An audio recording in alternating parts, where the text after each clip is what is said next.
হুম। আজকের এই গভীর আলোচনায় সবাইকে স্বাগত।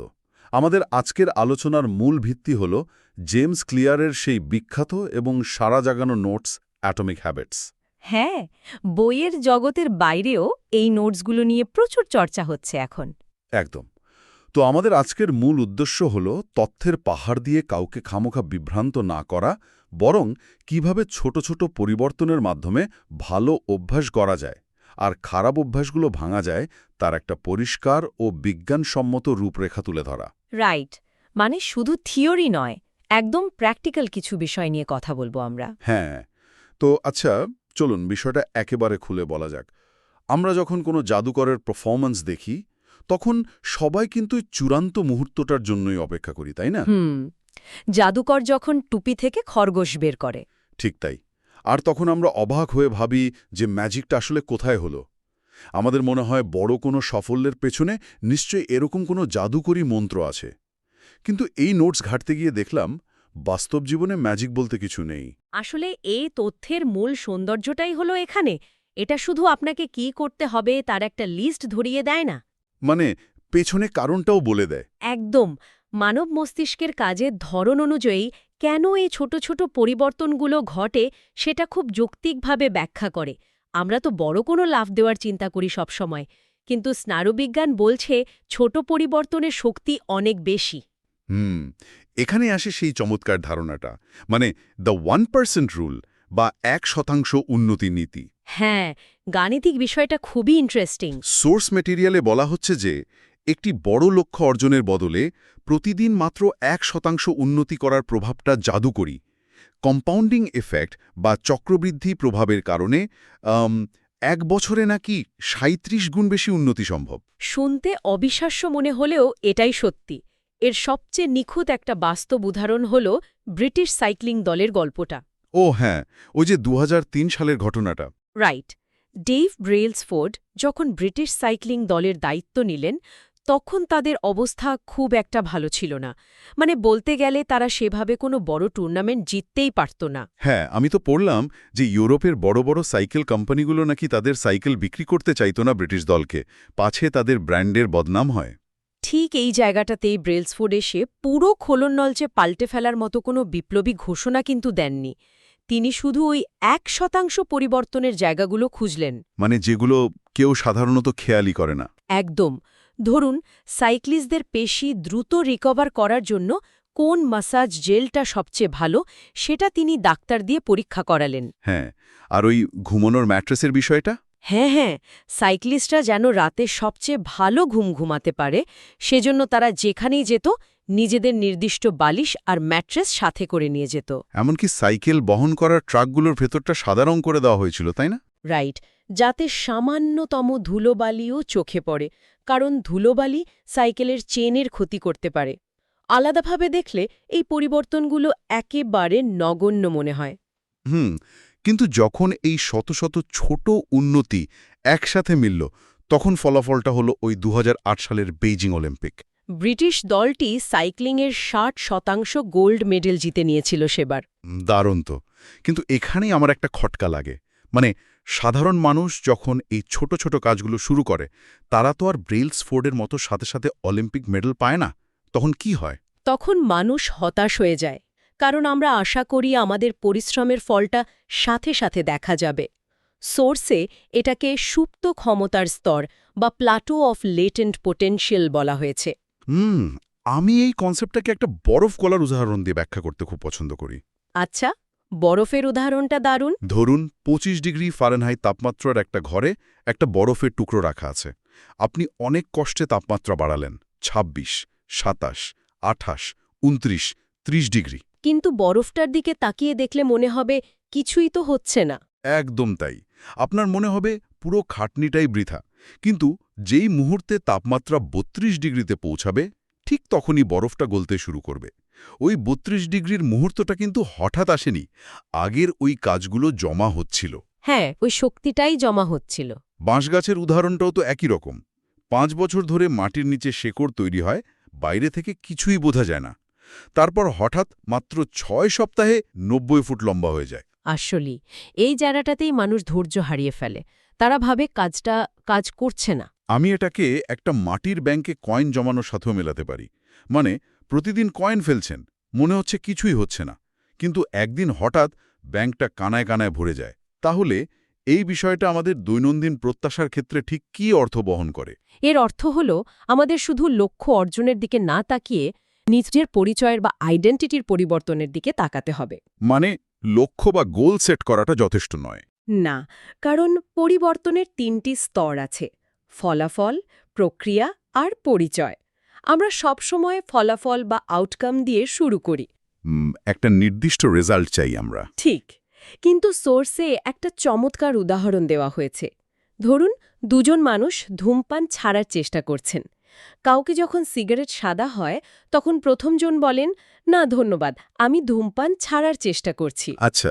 আর দ্বিতীয়জন বলেন, না ধন্যবাদ, আমি ধূমপাই নই। ও আচ্ছা, প্রথমজন এখন নিজেকে ধূমপাই ভাবছেন, যিনি শুধু নিজেকে আটকে রেখেছেন। একদম ঠিক ধরেছেন, কিন্তু দ্বিতীয়জনের পরিচয়টাই বদলে গেছে। শুধু বই পড়ার একটা লক্ষ্য নির্ধারণ না করে নিজেকে একজন পাঠক হিসেবে গড়ে তোলার মানসিকতাটাই আসল। কিন্তু একটু দাঁড়ান, এখানে আমি একটা পাল্টা যুক্তি দিতে চাই। সমাজ তো ছোটবেলা থেকেই আমাদের লক্ষ্য বা গোল নির্ধারণ করতে শেখায়, পরীক্ষায় ভালো রেজাল্ট করা বা ওজন কমানো। তাহলে লক্ষ্য নির্ধারণ করাটা কেন সমস্যার হতে পারে? কারণ লক্ষ্য শুধু উপসর্গের চিকিৎসা করে। মানে? ধরুন, আপনার ঘর অগোছালো। আপনি খুব খেটে ঘরটা পরিষ্কার করলেন। আপনার লক্ষ্য অর্জন হলো। হ্যাঁ, ঘর তো পরিষ্কার। কিন্তু আপনার যদি অগোছালো স্বভাবটা না বদলায়, কয়েকদিন পর ঘরটা কিন্তু আবার নোংরা হবেই। ওহ, রাইট। মানে আমি শুধু সিম্পটম বা উপসর্গের চিকিৎসা করেছি, আসল রোগের নয়। ঠিক তাই।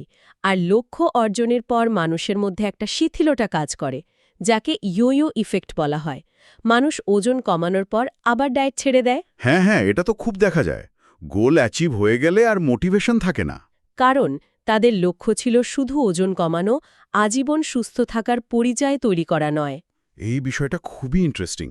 তাহলে কিভাবে আমরা এই নতুন পরিচয়টা গড়ে তুলব? এখানেই আসে আচরণের 4টি সূত্র। অভ্যেস গঠনের মূল একটা চক্র আছে: কিউ, ক্রেভিং, রেসপন্স এবং রিওয়ার্ড।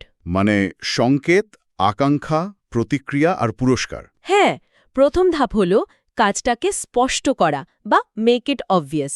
আপনি শুধু আমি ব্যায়াম করব বললে হবে না। তাহলে কি বলতে হবে? নির্দিষ্ট সময় আর স্থানের সূত্র দিতে হবে। যেমন, সকাল 6টায় পড়ার ঘরে 10 মিনিট মেডিটেশন করব। এটাকে তো হ্যাবিট স্ট্যাকিংয়ের সাথেও মেলানো যায়।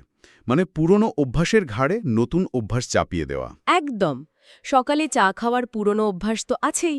আপনি শুধু নিয়ম করলেন, চা খাওয়ার ঠিক পরপরই আমি 10 মিনিট মেডিটেশন করব। এখানেই বিষয়টা সবচেয়ে চিত্তাকর্ষক হয়ে ওঠে। মানে চারপাশের পরিবেশের প্রভাবটা। পরিবেশ যেন একটা অদৃশ্য হাতের মতো আমাদের নিয়ন্ত্রণ করে। ঠিক বলেছেন।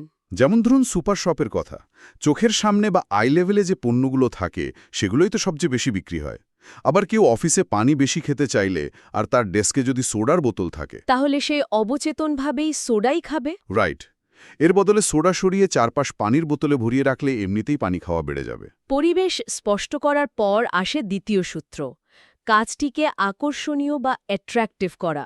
ডোপামিন হরমোন এখানে বড় ভূমিকা রাখে। হ্যাঁ, ওই যে ডোপামিন স্পাইকের ব্যাপারটা। মজার ব্যাপার হল, পুরস্কার পাওয়ার আনন্দের চেয়ে পুরস্কারের অপেক্ষাতেই ডোপামিন বেশি নিঃসৃত হয়। সত্যি, মানে পাওয়ার চেয়ে পাওয়ার আশায় আনন্দ বেশি। একদম। আর এটাকে কাজে লাগানোর জন্য টেম্পটেশন বান্ডেলিং করা যায়। উদাহরণ দিলে ভালো হয়। ধরুন, আপনার জিমে ব্যায়াম করতে ইচ্ছে করছে না, কিন্তু প্রিয় রিয়ালিটি শো দেখতে খুব ইচ্ছে করছে। আচ্ছা। আপনি তখন নিয়ম করলেন, শুধুমাত্র জিমে ট্রেডমিলে হাঁটার সময়ই আপনি ওই টিভি শো দেখবেন। দারুণ তো। মানে কঠিন কাজটার সাথে মজার কাজটা জুড়ে দেওয়া। এছাড়া তো চারপাশের মানুষ বা কমিউনিটির প্রভাবও থাকে। আমরা কাছের মানুষ বা ক্ষমতাশালী ব্যক্তিদের অনুকরণ করতে খুব পছন্দ করি। হ্যাঁ, এটা আমাদের আদিম প্রবৃত্তি। তো কাজটা স্পষ্ট হলো, আকর্ষণীয় হলো।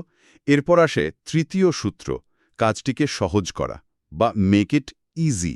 মানে ঘর্ষণ বা ফ্রিকশন কমানো। রাইট।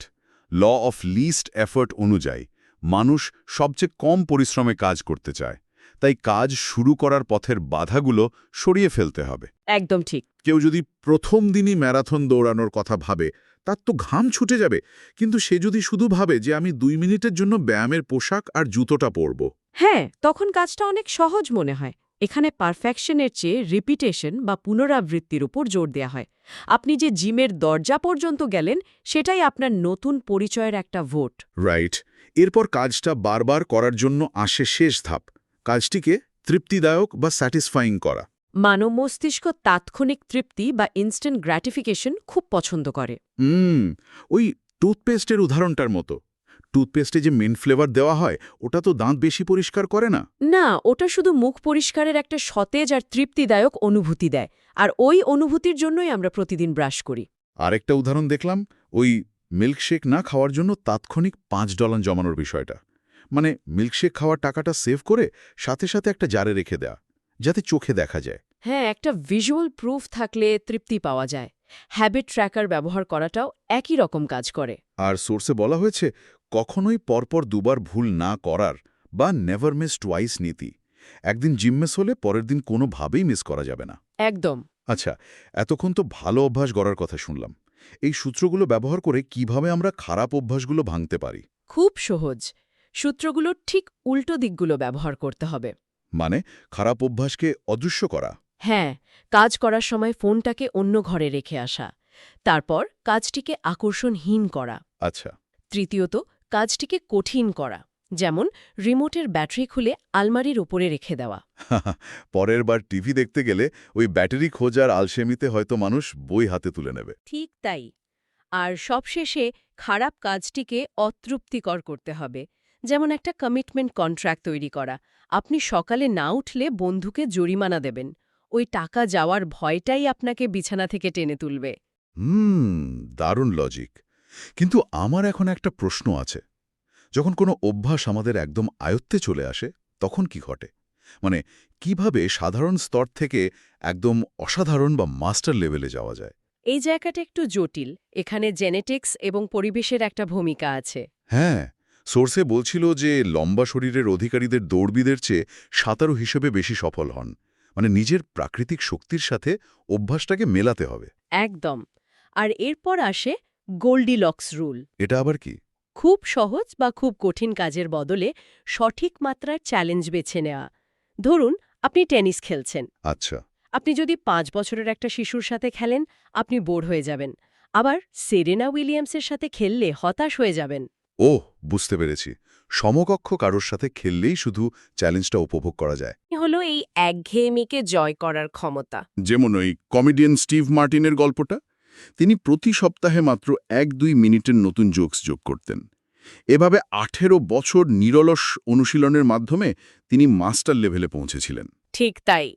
কিন্তু একটু দাঁড়ান, মানে আমরা তো এতক্ষণ ধরে চেষ্টা করলাম কাজগুলোকে স্বয়ংক্রিয় বা অটোমেটিক করার জন্য, আর এখন শুনছি স্বয়ংক্রিয় হয়ে যাওয়াটা নাকি খারাপ। ব্যাপারটা শুনতে কন্ট্রাডিক্টরি মনে হলেও এটাই সত্যি।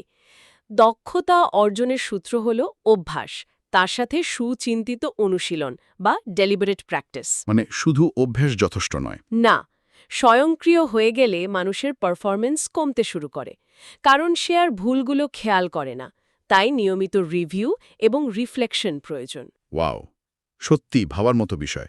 তাহলে আজকের এই পুরো আলোচনা থেকে আমরা কি সামারি টানতে পারি? মূল বিষয়টা হল একটি মাত্র বড় পরিবর্তন নয়, বরং হাজারো 1% উন্নতি স্তর যুক্ত হয়েই অসাধারণ ফলাফল তৈরি করে। সাফল্য কোনো নির্দিষ্ট গন্তব্য নয়, এটা একটা চলমান প্রক্রিয়া। আমাদের দৈনন্দিন জীবনের ছোট্ট ছোট্ট সিদ্ধান্তগুলো, মানে সকালে উঠে কি পোশাক পরবেন বা কাজ করার পরিবেশ কেমন রাখবেন, এই সব কিছুই কিন্তু আমাদের ভবিষ্যৎ নির্ধারণ করছে। একদম। তবে সোর্স মেটেরিয়ালে কিন্তু একেবারে শেষে একটা ধাক্কা দেওয়ার মতো চিন্তার খোরাক রাখা হয়েছে। হ্যাঁ, ওই আইডেন্টিটি ক্রাইসিসের বিষয়টা। রাইট। সেখানে বলা হয়েছে যে কোনো একটি নির্দিষ্ট পরিচয়ের সাথে নিজেকে খুব বেশি জড়িয়ে ফেললে বিপদ হতে পারে। ধরুন, একজন উদ্যোক্তা তার ব্যবসা বিক্রি করে দিলেন, বা একজন সেনা সদস্য অবসরে গেলেন। তখন তো তাদের পুরো আইডেন্টিটিটাই হারিয়ে যায়। ঠিক, তখন তারা পরিচয়ের সংকটে ভোগেন। তাহলে কি আমাদের চূড়ান্ত অভ্যাসটি কোনো নির্দিষ্ট পরিচয় তৈরি করা নয়, বরং নতুন কোনো পরিচয় জায়গা করে দেওয়ার জন্য পুরনো পরিচয়কে ক্রমাগত এবং স্বেচ্ছায় পেছনে ফেলে আসার অভ্যাস তৈরি করা? এটা সত্যিই খুব গভীর একটা দার্শনিক প্রশ্ন। নিজেকে বারবার ভেঙে নতুন করে গড়ার অভ্যাসটাই হয়তো আসল। অসাধারণ একটা পয়েন্টে এসে আমরা পৌঁছালাম আজ। ছোট ছোট অভ্যাসের হাত ধরে আমরা যে শুধু নিজেদের গড়তে পারি তা নয়, প্রয়োজনে নিজেকে ভাঙতেও পারি। আজকের এই আলোচনা আমাদের দৈনন্দিন জীবনের ক্ষুদ্র কাজগুলোকে নতুন চোখে দেখতে শেখাবে, এটুকু নিশ্চিত। আজ এখানেই শেষ করছি। আবারও কথা হবে নতুন কোনো গভীর বিষয় নিয়ে।